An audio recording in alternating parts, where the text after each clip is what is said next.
enjoyed hiking as a teenager, and hikes are usually safe as long as you take some simple precautions. Your biggest risk are dehydration, which can be pretty dangerous. Things like sprained ankles, blisters, sunburn are usually the kind of threats that you face when you're hiking. However, there are some hikes that require a lot more skill and preparation, and on these hikes you'll face dangers like high altitudes and dangerous terrain and unpredictable climate. In Colorado, for instance, there are several mountain peaks that are more than 14,000 feet above sea level. They're called 14ers. Two of these peaks are called the Maroon Bells. Here's why the Maroon Bells are such dangerous peaks to climb. The total gain from base to peak is 4,800 feet. The total length of the trip is about 12 miles round trip, and it takes about 7 hours of hard climbing to complete. The summit is 14,156 feet above sea level. And when you're up that high, there's not a lot of air to breathe. And on the trails on this hike, there's an extremely high risk of exposure, meaning if you took one misstep, you could really slide off the trail and injure yourself pretty badly. And there's not always a clearly defined route up the mountain. So sometimes you're just trying to figure out your way and your own path forward. People who hike the Maroon Bells know that they have to take precautions and prepare for dangerous situations. But every year, there's people who injure themselves on this hike. And a lot of them, it's for one simple reason. They choose not to follow the safety precautions, the guidelines that are set for them. They get careless, they take unnecessary risks, they stand too close to the edge, trying to get that perfect selfie. And while most of us have never hiked a 14er, there's something we have in common with these hikers. In this series, we're talking about freedom, rules, and how the two can coexist. And whether you're fighting with your parents for more independence or you're trying to figure out how to live out your faith, we all occasionally push back on rules we don't like. So what do we have in common with these reckless hikers? Well, sometimes, like these hikers, we like to get a little too close to the edge. Whether it's in your dating relationships or in the entertainment you watch or the way you talk or the way you behave, we often ask questions like, how far is too far? How can I get close to the line without technically doing something that is wrong? How much can I get away with without being in trouble? How much of a rule can I bend before I break it? And sometimes rules do need to be questioned, but how do we know when we're going to injure ourselves and other people, when we're going to be dangerous with our rule bending?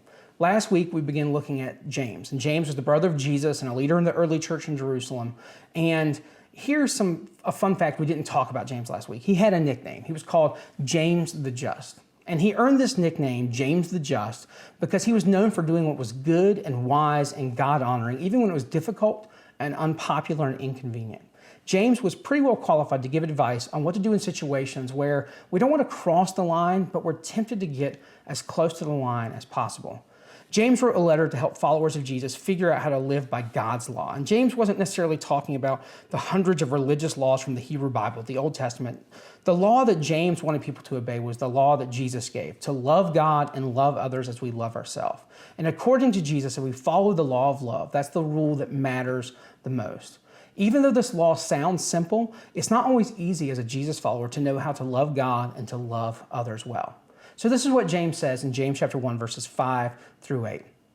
If any of you lacks wisdom, let him ask of God, who gives generously and without reproach, and it will be given to him.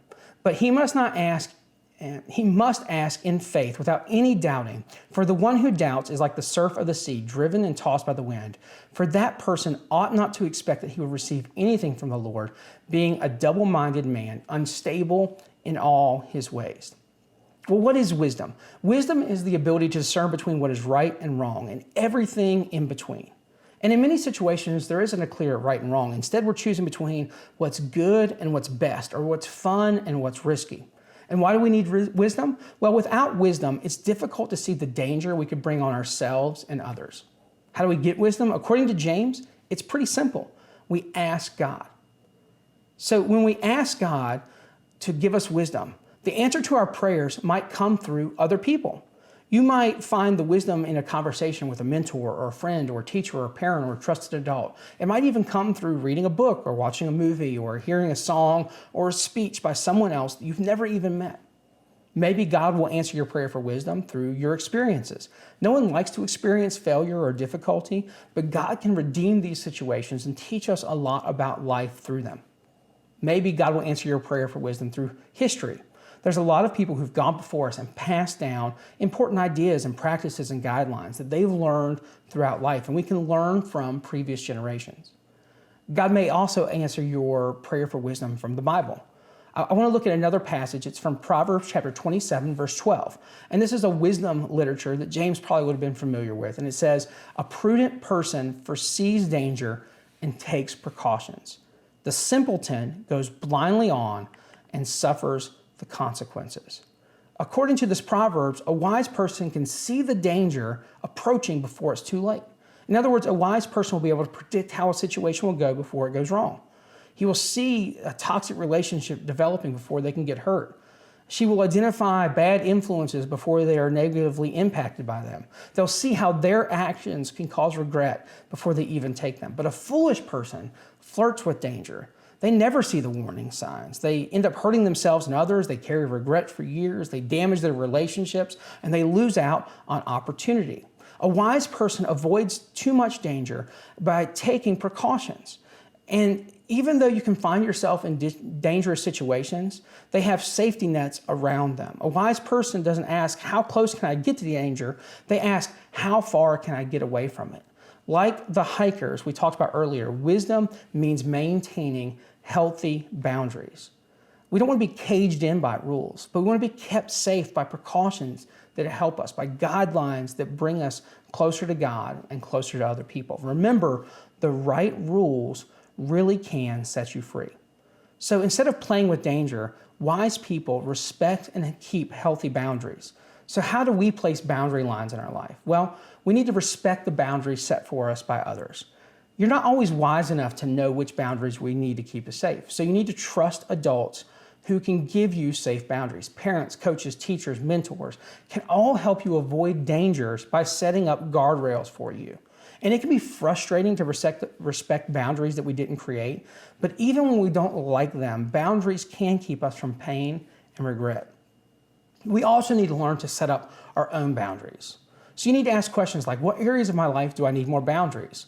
What boundaries do I struggle to maintain? What boundaries can I establish to keep me far from danger? What do you need to turn off to be able to maintain your focus? And what do you need to shut off from your life?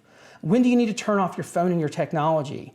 When do you need to give yourself a little bit longer before you start dating? Do you need to spend less time with certain friends? Do you need to give up something that often brings you too close to danger? Do you need to invite trusted friends and adults into your life to help you make wise choices? When we have answers to those kind of questions, you can begin to start placing healthy boundaries around yourself. What I would love for you to do today is to spend some time praying for wisdom, because it's not always easy to know what is the wise thing to do. But like James says, if we need more wisdom, all we need to do is to ask for God. And it's because God wants to give us a free life, an unhurt life, because God wants to protect us and love us and care for us, that He offers us wisdom to guide us through these situations. Remember, a wise person doesn't ask, how close can I get to the danger? The right rules set us free, and free people don't play with danger.